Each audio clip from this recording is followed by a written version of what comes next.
Lep dober večer vsem skupaj, hvala za tako lepo udeležbo. Jaz sobotni večer dal bi se delal tudi kaj drugega, ampak s to udeležbo dokazujete, da vam ni vseeno, kako bomo prihodnje živeli v Kranju, pa tudi širše na Gorenjskem in v Sloveniji.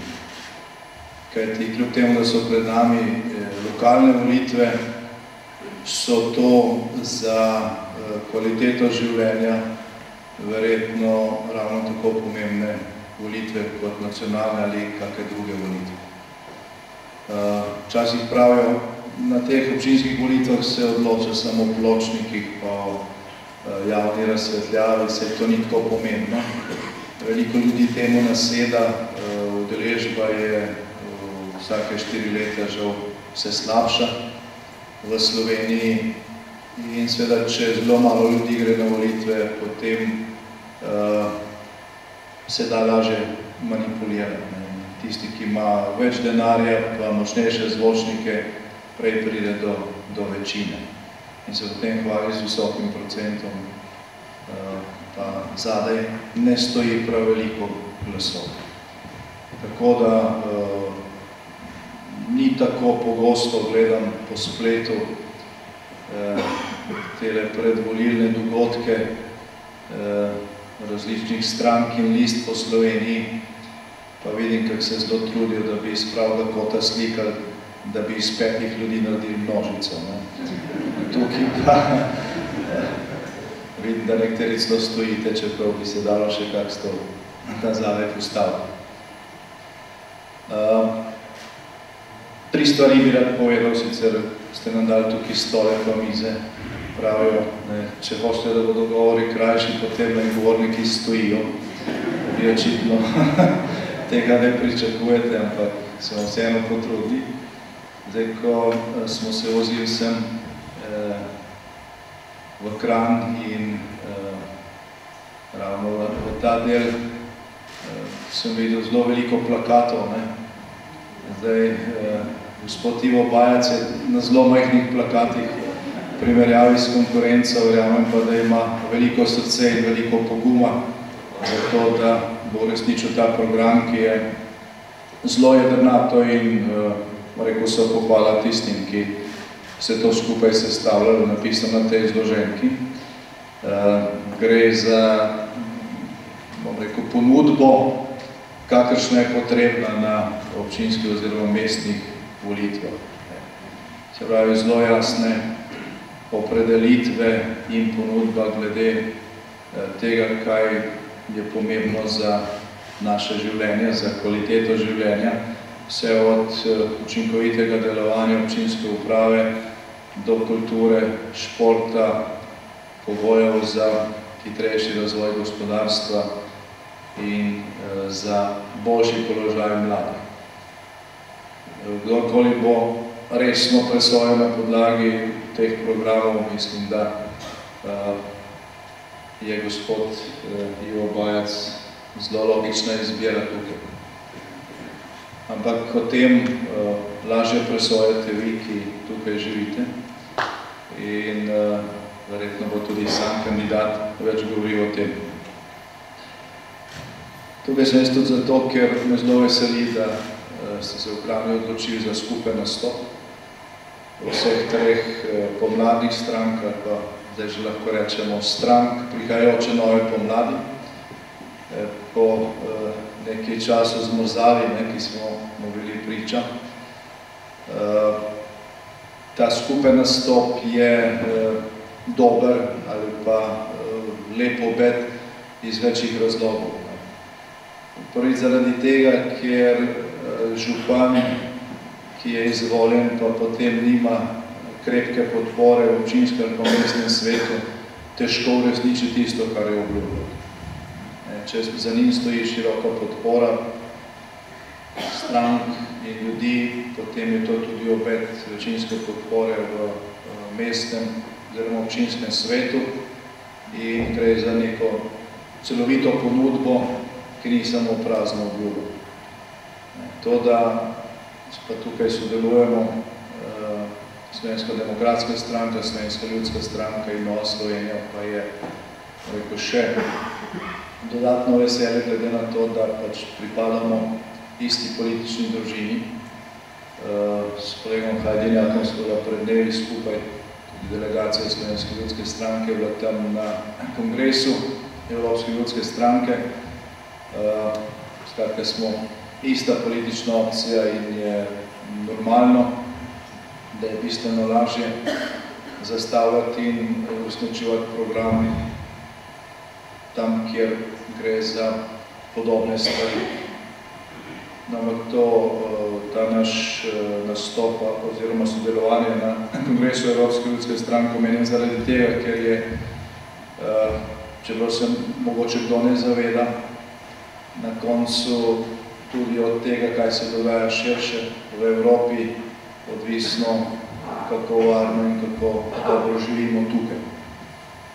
Danes je Evropska celina povezana, Slovenija del Evropske unije, del svoje suverenosti smo predali evropskim institucijam, kjer lahko soodločamo, če znamo in zmoremo, seveda. In marsikaj, kar se dogaja na tej ravni, neposredno vpliva tudi na kvaliteto življenja doma, tudi v Kranju. No in ta kongres Evropske ljudske stranke je dal po nekem času tavan na evropski ravni precej trdne zaveze, da bo v prihodnje bolje, da bo Evropa bolj sposobna poskrbeti za lastne ljudi, zavarovati zunanje meje in se tako organizirati, da bo lahko svojo močjo trdo in mehko vplivala tudi na soseščino, odkoder smo deležni velikega demografskega pritiska, ki je povezan tudi z terorističnimi grožnjami, radikalnim islamom, kar vpliva neposredno tudi na to, kako živimo. Ker tam, kjer je okolje ogroženo, se počasneje razvije, plače so manjše, službe so slabše, številke na položnicah večje, mir in stabilnost je predpogoj za to, da vlada blaginja. In glede na to, da smo pač del neke širše skupnosti, je zelo pomembno, kako se stvari na tej ravni odvijajo. Ta zadnji kongres Evropske ljudske stranke tudi z izborom nosilnega kandidata za prihodnjega predsednika Evropske komisije obeta, da bo Evropa v prihodnjem mandatu po volitvah maja naslednje leto stopala po boljši poti kot pa v mandatu, ki se končuje. In zelo veliko je dejansko odvisno od družine, ki mi pripadamo, ki je daleč najmočnejša na evropski ravni, kjer pa so bile v zadnjem času prevelike razlike in preveč stavanj, tako da to ni ravno zadnje leto nekega, bom rekel, na evropski ravni izjemno uspešnega mandata. Ampak zdaj je prišlo do obrata v pravo smer in jaz verjamem, da bo to začetek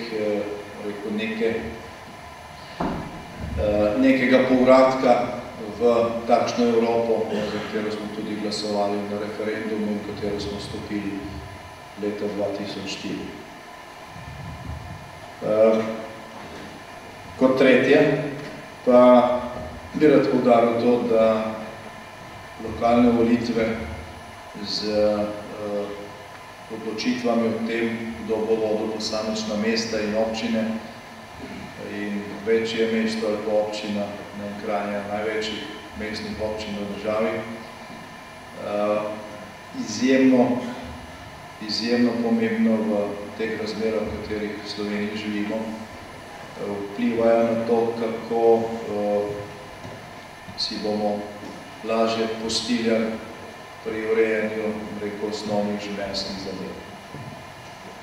Dejansko potrebujemo v teh časih na čelu slovenskih mest in občin izjemno sposobni ljudi, da se bodo znašli v razmerah, ki bi bile lahko bistveno boljše od tega, kar dejansko so. Mogoče samo nekaj primerjav. v mandatu naše vlade 2004-2008 smo, in tukaj gre velika zasluga ministru iz Slovenske ljudske stranke Ivanu Žagarju, ki je minister za lokalno samoupravo, reorganizirali financiranje in delno organizacijo občin, tako da je bistveno več denarja ostajalo doma v občinah. In Slovenci vemo, da bližje se denar porabi tistemu, ki ga prispeva, ker je neposredni nadzor, bolje denar porabljati. Ko se porabljajo milijarde, pa to na koncu tudi sam nadzor težak. V občini pa se vidi, ali je šola narejena, ali je vrtec narejen, so krožišča, je razsvetljava, je promet v redu, ni, imajo starejši dovolj prostora v domovih, zdravstveni dom funkcionira, ne funkcionira. To vidite neposredno in se vidi, ali je bil denar racionalno vložen in investiran ali ne. Tako da to načelo subsidiarnosti je eno temeljnih načel ali pa temeljnih predpogojev tudi za racionalno, zato da pač tisto, kar prispevamo od davkov in prispevkov, dejansko tudi pride tja, kamor je namenjeno. Po tisti reformi je več kot 200 slovenskih občin dobilo bistveno večja sredstva in nekaj let smo beležili hitro rast kvalitete življenja v večini slovenskih občin, tudi v podeželskih, tudi izven Ljubljane. Potem se je začel obratni proces in levičarske vlade so potem vsako leto zniževale povprečnine na občana, to je glavnih virov za funkcioniranje občin, zato kar pač je pokrivanje osnovnih potreb. Občinam so se nalagale dodatne zadolžitve, denar je bilo pa čedalje manj. Trenutna situacija je taka, da pri teh povprečninah na prebivalca, kljub temu, da je prejšnji teden prišlo do nekega dviga 20 evrov na glavo, še vedno zmanjka 50 evrov za to, da se osnovne stvari pokrijejo. Se pravi, da lahko občina sfinancira to, kar mora po zakonodaji. In županje morajo ta manko nekje dobiti, morajo skrajno racionalno potem investirati in uporabljati ta sredstva, pa se morajo zadolževati. In kar nekaj slovenskih občin je danes zaradi tega kar krepko zadolžene. Se pravi, tukaj je dejansko potrebno voliti ljudi, ki so to sposobni, ki ne razmetavajo za veliko žlico in prelagajo breme potem na prihodne mandate. Drugi razlog, zaradi katerega potrebujemo izjemno sposobne ljudi, še posebej v tem mandatu naslednjih 4 let, so pa evropska sredstva. Včeraj smo v Državnem zboru se je popolno razpravljalo o stanju pri porabi evropskih sredstev v tej finančni perspektivi od leta 2013 do 2020. Ima Slovenija na razpolago skoraj 4 milijarde sredstev, to je veliko denarja. Seveda pa to ni denar v bankomatu. To je denar, ki ga poraba, katerega tvoja pravica, zato moraš imeti programe, da moraš izpolnjati pogoje, zato mora biti utečen nek mehanizem, na podlagi katerega ta denar ne samo porabiš, ampak tudi racionalno porabiš. Jaz sem bil predsednik vlade obakrat, ko smo se pogajali za evropski proračun, tako za prvo perspektivo do leta 2013, kot potem zdaj do 2020. In vložili smo ogromno naporov za to, da smo prišli do teh sredstev in da je Slovenija neto prejemnica, se pravi, bistveno več dobimo iz evropskega proračuna tudi zdaj, kot pa plačujemo. Ampak pred nekaj tedni je prišlo vam poročilo Evropskega računskega sodišča, kjer smo videli, da v letu 2017 praktično nismo počrpali nobenih sredstev. In da smo zdaj, čez 2 leti se pa to obdobje končuje, med državami v Evropi, ki so najslabše, najbolj na dnu, ne navajajo zdaj odstotkov, ampak velika večina teh sredstev je še nedotaknjenih. Tudi, če bi lahko še vse, kar je ostalo zdaj v teh 2 letih, pa potem sta še 2 leti, ko lahko po že podpisanih pogodbah in odobrenih sredstvih ta sredstva še investiraš.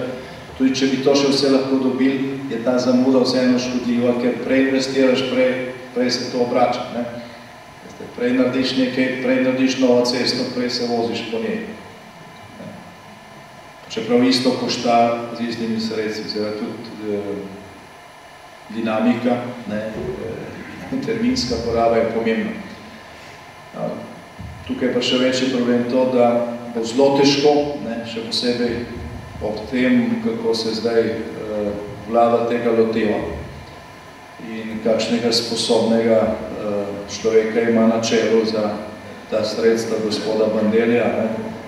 Zelo malo obetov je, da bo zdaj prišlo v večji predstavi do čudeža. Bo pa zagotovo tudi zaradi teh opozoril, ki so bila dana včeraj, predvsem teh opozoril strani Evropskega računskega sodišča, vlada, kakšnakoli pa če je, morala tukaj dati v višjo predstavo in enkrat bo teh sredstev kar nekaj na voljo. In tiste občine, ki bodo sposobne stopiti, skočiti na ta vlak, pripraviti prave programe, imeti ne samo ideje, ampak tudi programe, s katerimi bodo konkurenčne, bodo lahko investirali bistveno več od tega, kar zberejo z lastnimi sredstvi. In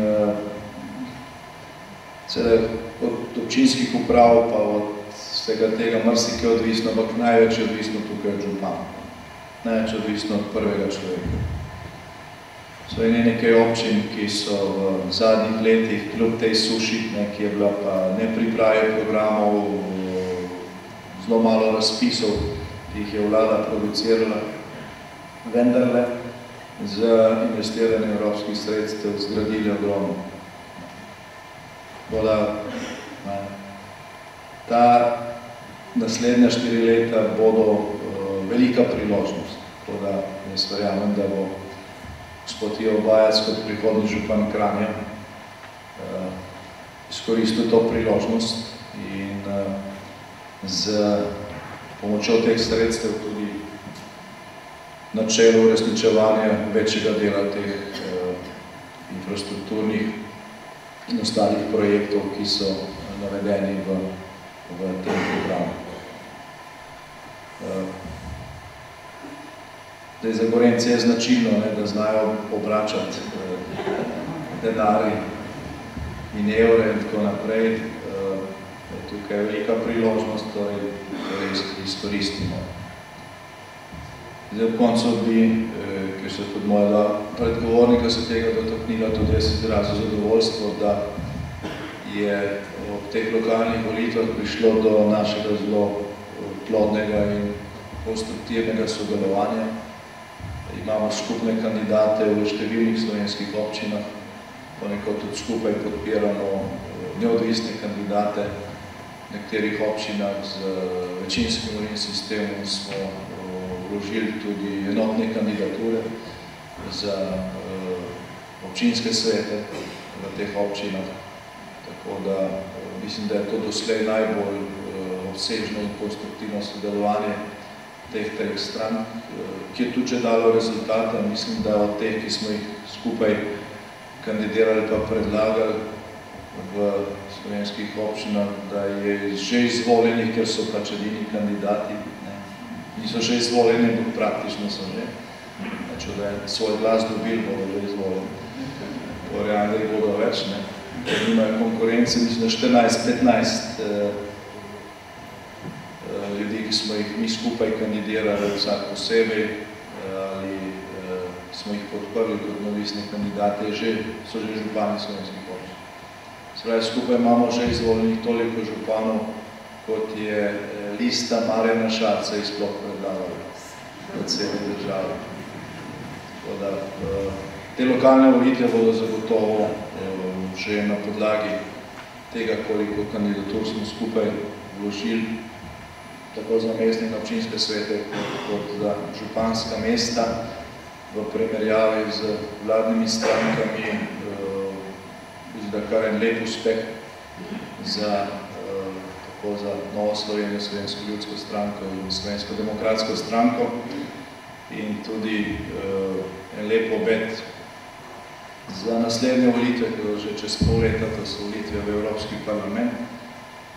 In če se bomo tudi takrat dobro odrezali, potem bomo šli malo ponovno tudi na državnozborske volitve, kjer koalicija, ki je sestavila vlado, prvič niti sama ne ve, ali je manjšinska ali je večinska.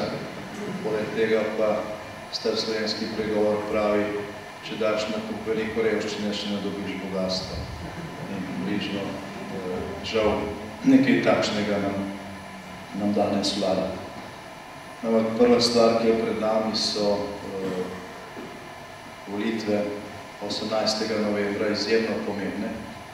In kot ste tukaj dobro napisali na to zloženko za našega skupnega kandidata, gospoda Bajca, stopimo skupaj, pojdimo na volitve in v Kranju obkrožimo številko 1. Hvala lepa.